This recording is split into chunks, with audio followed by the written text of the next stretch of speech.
श्रीमद् भागवत महात्म्य तीसरा अध्याय। भक्ति के कष्ट की निवृत्ति।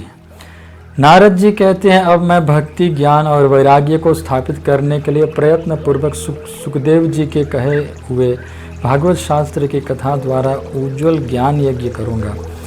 यह यज्ञ मुझे कहाँ करना चाहिए, आप इसके लिए कोई स्थान बता दीजिए। आप लोग वेद के पारगामी हैं, इसलिए मुझे इस सुख शास्त्र की महिमा सुनाइए। यह भी बताइए कि श्रीमद् भागवत की कथा कितने दिनों में सुनानी चाहिए और उसके सुनने की विधि क्या है। सनकादि बोले, नारद जी आप बड़े विनीत और विवेकी हैं, सुनिए हम आपको ये बातें बताते हैं। हरिद्वार के पास आनंद नामक एक घाट है, वहाँ अनेकों ऋषि रहते हैं तथा देवता और सिद्ध लोग भी उसका सेवन करते रहते हैं। भांति भांति के वृक्ष और लताओं के कारण वह बड़ा सघन है और वहाँ बड़ी कोमल नवीन बालू बिछी हुई है। वह घाट बड़ा ही सुरम्य और एकांत प्रदेश में है। वहाँ हर समय सुनहले कमलों की सुगंध आया करती है। उसके आसपास रहने वाले सिंह, हाथी आदि परस्पर विरोधी जीवों के चित्त में भी बैर भाव नहीं है। वहाँ आप बिना किसी विशेष प्रयत्न के ही ज्ञान यज्ञ आरंभ कर दीजिए। उस स्थान पर कथा में अपूर्व रस का उदय होगा। भक्ति भी अपनी आँखों के ही सामने निर्बल और जरा जीर्ण अवस्था में पड़े हुए ज्ञान और वैराग्य को साथ लेकर वहाँ आ जाएगी, क्योंकि जहाँ भी श्रीमद् भागवत की कथा होती है वहाँ ये भक्ति आदि अपने आप पहुँच जाते हैं। वहाँ कानों में कथा के शब्द पढ़ने से ये तीनों तरुण हो जाएंगे। सूत जी कहते हैं, इस प्रकार कहकर नारद जी के साथ सनकादि भी श्रीमद् भागवत कथामृत का पान करने के लिए वहाँ से तुरंत गंगा तट पर चले आए। जिस समय वे तट पर पहुँचे, भूलोक, देवलोक और ब्रह्मलोक सभी जगह इस कथा का हल्ला हो गया। जो भागवत के रसिक विष्णु भक्त थे वे सभी श्रीमद् भागवतामृत का पान करने के लिए सबसे आगे दौड़ दौड़ कर आने लगे। भृगु, वशिष्ठ, च्यवन, गौतम, मेधातिथि, देवल, देवराज, परशुराम, विश्वामित्र, शाकल, मार्कंडेय, दत्तात्रेय, पिपलाद, योगेश्वर, व्यास और पराशर, छायासुख, जाजली और जाह्नू आदि सभी प्रधान मुनिगण अपने अपने पुत्र, शिष्य और स्त्रियों समेत बड़े प्रेम से वहाँ आए। इनके सिवा वेद, वेदांत, उपनिषद, मंत्र, तंत्र, सहस्त्र 17 पुराण और 6 शास्त्र भी मूर्तिमान होकर वहाँ उपस्थित हुए। गंगा आदि नदियाँ, पुष्कर आदि सरोवर, कुरुक्षेत्र आदि समस्त क्षेत्र, सारी दिशाएं, दंडक आदि वन, हिमालय आदि पर्वत तथा देव, गंधर्व और दानव आदि सभी कथा सुनने चले आए। जो लोग अपने गौरव के कारण नहीं आए, महर्षि भृगु उन्हें समझा बुझा कर ले आए। तब कथा सुनाने के लिए दीक्षित होकर श्री कृष्ण पारायण सनकादि नारद जी के दिए हुए श्रेष्ठ आसन पर विराजमान हुए। उस समय सभी श्रोताओं ने उनकी वंदना की। श्रोताओं में वैष्णव, विरक्त, सन्यासी और ब्रह्मचारी लोग आगे बैठे और उन सब के आगे नारद जी विराजमान हैं। एक और ऋषिगण, एक और देवता, एक और वेद और उपनिषद आदि तथा एक और तीर्थ बैठे और दूसरी ओर स्त्रियां बैठी। उस समय सब और जय जयकार, नमस्कार और शंख का शब्द होने लगा और अबीर, गुलाल, खिल एवं फूलों की खूब वर्षा होने लगी।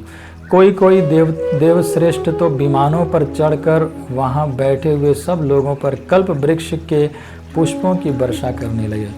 सूत जी कहते हैं, इस प्रकार पूजा समाप्त होने पर जब सब लोग एकाग्र चित्त हो गए, तब सनकादि ऋषि महात्मा नारद को श्रीमद् भागवत का महात्म्य स्पष्ट करके सुनाने लगे। सनकादि ने कहा, अब हम आपको इस भागवत शास्त्र की महिमा सुनाते हैं। इसके श्रवण मात्र से मुक्ति हाथ लग जाती है। श्रीमद् भागवत की कथा सदा सर्वदा सेवन आस्वादन करना चाहिए। इसके श्रवण मात्र से श्री हरि हृदय में आ विराजते हैं। इस ग्रंथ में 18,000 श्लोक और 12 स्कंद तथा श्री सुखदेव और राजा परीक्षित संवाद है। आप यह भागवत शास्त्र ध्यान देकर सुनिए। यह जीव तभी तक अज्ञानवश इस संसार चक्र में भटकता है जब तक क्षण भर के लिए भी कानों में इस सुख शास्त्र की कथा नहीं पड़ती। बहुत से शास्त्र और पुराण सुनने से क्या लाभ है? इससे तो व्यर्थ का भ्रम बढ़ता है। मुक्ति देने के लिए तो एकमात्र भागवत शास्त्र ही गरज रहा है। जिस घर में नित्य प्रति श्रीमद् भागवत की कथा होती है वह तीर्थ रूप हो जाता है और जो लोग उसमें रहते हैं उनके सारे पाप नष्ट हो जाते हैं। हजारों अश्वमेध और सैकड़ों वाजपेयी यज्ञ इस सुख शास्त्र की कथा का 16वां अंश भी नहीं हो सकते। तपोधनों, जब तक लोग अच्छी तरह श्रीमद् भागवत का श्रवण नहीं करते तभी तक उनके शरीर में पाप निवास करते हैं। फल की दृष्टि से इस सुख शास्त्र की समता गंगा, गया, काशी, पुष्कर या प्रयाग कोई तीर्थ भी नहीं कर सकता। यदि आपको परम गति इच्छा है तो अपने मुख से ही श्रीमद् भागवत के आधे अथवा चौथाई श्लोक का भी नित्य नियम पूर्वक पाठ कीजिए। ओमकार, गायत्री, पुरुष सूक्त, तीनों वेद, श्रीमद् भागवत, ओम नमो भगवते वासुदेवाय, यह द्वादशाक्षर मंत्र, 12 मूर्तियों वाले श्री सूर्य नारायण, प्रयाग, संवत्सर रूप, काल, ब्राह्मण, अग्निहोत्र, गौ, द्वादशी तिथि, तुलसी, बसंत ऋतु और भगवान पुरुषोत्तम, इन सब में बुद्धिमान लोग वस्तुतः कोई अंतर नहीं मानते। जो पुरुष अहर्निश अर्थ सहित श्रीमद् भागवत शास्त्र पाठ करता है उसके करोड़ों जन्मों का पाप नष्ट हो जाता है, इसमें तनिक भी संदेह नहीं है। जो पुरुष नित्य प्रति श्रीमद् भागवत का आधा या चौथाई श्लोक भी पढ़ता है उसे राजसूय और अश्वमेध यज्ञों का फल मिलता है। नित्य भागवत का पाठ करना, भगवान का चिंतन करना, तुलसी को सींचना और गौ की सेवा करना, ये चारों समान हैं। जो पुरुष अंत समय में श्रीमद् भागवत का वाक्य सुन लेता है उस पर प्रसन्न होकर भगवान उसे वैकुंठ धाम दे देते हैं। जो पुरुष इसे सोने के सिंहासन पर रखकर विष्णु भक्त को दान करता है वह अवश्य ही भगवान का सायुज्य प्राप्त करता है। जिस दुष्ट ने अपनी सारी आयु में चित्त को एकाग्र करके श्रीमद् भागवत कथामृत का थोड़ा सा भी रसास्वादन नहीं किया उसने तो अपना सारा जन्म चंडाल और गधे के समान व्यर्थ ही गंवा दिया। वह तो अपनी माता को प्रसव पीड़ा पहुंचाने के लिए ही उत्पन्न हुआ। जिसने इस सुख शास्त्र के थोड़े से भी वचन नहीं सुने वह पापात्मा तो जीता हुआ भी मुर्दे के समान है। पृथ्वी के भार स्वरूप उस पशु तुल्य मनुष्य को धिक्कार है। यों स्वर्गलोक में देवताओं में प्रधान इंद्र आदि कहा करते हैं। संसार में श्रीमद् भागवत की कथा का मिलना अवश्य ही कठिन है। जब करोड़ों जन्मों का पुण्योदय होता है तभी इसकी प्राप्ति होती है। नारद जी, आप बड़े ही बुद्धिमान और योग निधि हैं। आप प्रयत्न पूर्वक कथा का श्रवण कीजिए। इसे सुनने के लिए दिनों का कोई नियम नहीं है। इसे तो सर्वदा ही सुनना अच्छा है। इसे सत्य भाषण और ब्रह्मचर्य पालन पूर्वक सर्वदा ही सुनना श्रेष्ठ माना गया है। किंतु कलयुग में ऐसा होना कठिन है, इसलिए इसकी सुखदेव जी ने जो विशेष विधि बताई है वह जान लेनी चाहिए।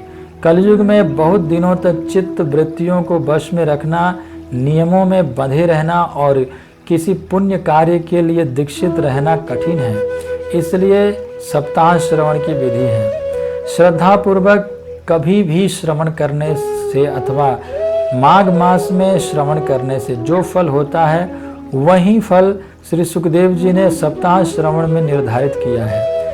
मन के असंयम रोगों की बहुलता और आयु की अल्पता के कारण तथा कलयुग में अनेकों दोषों की संभावना से ही सप्ताह श्रवण का विधान किया गया। जो फल तप, योग और समाधि से भी प्राप्त नहीं हो सकता वह सर्वांग रूप में भागवत सप्ताह का श्रवण से सहज में ही मिल जाता है। सप्ताह श्रवण यज्ञ से बढ़कर है, व्रत से बढ़कर है, तप से कहीं बढ़कर है, तीर्थ सेवन से तो सदा ही बड़ा है, योग से बढ़कर है, यहाँ तक कि ध्यान और ज्ञान से भी बढ़कर है। अजी इसकी विशेषता का कहाँ तक वर्णन करें, यह तो सभी से बढ़ चढ़कर है। सौनक जी ने पूछा, सूत जी, यह तो आपने बड़े आश्चर्य की बात कही।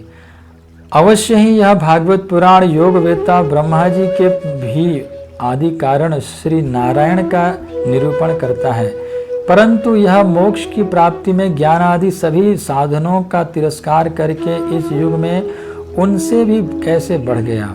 सूत जी ने कहा, सौनक जी, जब भगवान कृष्ण इस धराधाम को छोड़कर अपने नित्य धाम को जाने लगे, तब उनके मुखारबिंद से एकादश स्कंद का ज्ञानोपदेश सुनकर भी उद्धव जी ने पूछा। उद्धव जी बोले, गोविंद, अब आप तो अपने भक्तों का कार्य करके परम धाम को पधारना चाहते हैं, किंतु मेरे मन में एक बड़ी चिंता है, उसे सुनकर आप मुझे शांत कीजिए। अब घोर कलिकाल आया ही समझिए, इसलिए संसार में फिर अनेकों दुष्ट प्रकट हो जाएंगे। उनके संसर्ग से जब अनेकों सत्पुरुष भी उग्र प्रकृति के हो जाएंगे, तब उनके भार से दबकर यह गोरूपिणी पृथ्वी किसकी शरण में जाएगी। कमल नयन, मुझे तो आपको छोड़कर इसकी रक्षा करने वाला कोई दूसरा नहीं दिखाई देता, इसलिए हे भक्त वत्सल, आप साधुओं पर कृपा करके यहाँ से मत जाइए। भगवान, आपने निराकार और चिन्ह मात्र होकर भी भक्तों के लिए ही तो यह सगुण रूप धारण किया है, फिर भला आपका वियोग होने पर वे भक्तजन पृथ्वी पर कैसे रह सकेंगे। निर्गुणोपासना में तो बड़ा ही कष्ट है, इसलिए कुछ और विचार कीजिए। प्रभासक क्षेत्र में उद्धव जी के ये वचन सुनकर भगवान सोचने लगे कि भक्तों के अवलंब के लिए मुझे क्या व्यवस्था करनी चाहिए। सौनक जी, तब उन भगवान ने अपनी सारी शक्ति भागवत में रख दी।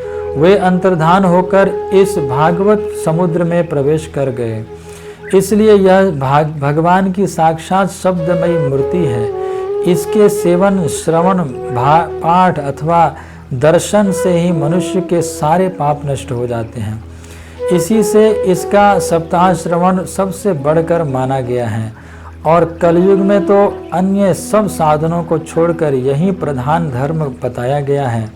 कलिकाल में यही ऐसा धर्म है जो दुख, दरिद्रता, दुर्भाग्य और पापों को सफाई कर देता है तथा काम, क्रोध आदि शत्रुओं पर विजय दिलाता है। अन्यथा भगवान की इस माया से पीछा छुड़ाना देवताओं के लिए भी कठिन है। मनुष्य तो इसे छोड़ ही कैसे सकते हैं, अतः इससे छूटने के लिए भी सप्ताह श्रवण का विधान किया गया है। सूत जी कहते हैं, सौनक जी, जिस समय सनकादि मुनीश्वर इस प्रकार सप्ताह श्रवण की महिमा बखान कर रहे थे, उस सभा में एक बड़ा आश्चर्य हुआ, उसे मैं तुम्हें बतलाता हूँ, सुनो। वहाँ तरुण अवस्था को प्राप्त हुए अपने दोनों पुत्रों को साथ लिए विशुद्ध प्रेमा भक्ति बार बार श्री कृष्ण गोविंद हरे मुरारे हे नाथ नारायण वासुदेव आदि भगवान नाम का उच्चारण करते हुए अकस्मात प्रकट हो गई। सभी सदस्यों ने देखा कि परम सुंदरी भक्ति रानी भागवत के अर्थों का आभूषण पहने वहां पधारी। मुनियों की उस सभा में सभी यह तर्क वितर्क करने लगे कि ये यहाँ कैसे आई, कैसे प्रविष्ट हुई। तब सनकादि ने कहा, ये भक्ति देवी अभी अभी कथा के अर्थ से निकली हैं। उनके ये वचन सुनकर भक्ति ने अपने पुत्रों समेत अत्यंत विनम्र होकर सनत कुमार आदि से कहा। भक्ति बोली, मैं कलयुग में नष्ट प्राय हो गई थी, आपने कथामृत से सींचकर मुझे फिर से पुष्ट कर दिया है।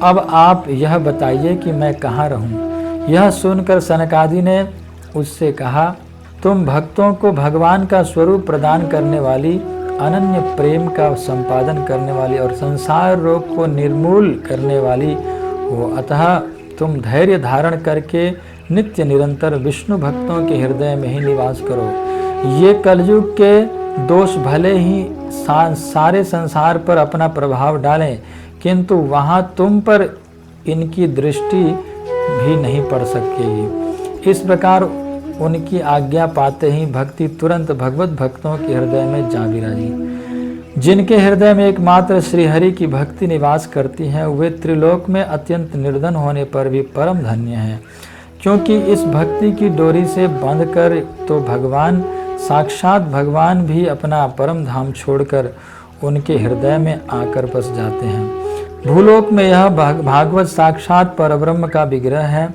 हम इसकी महिमा कहाँ तक वर्णन करें।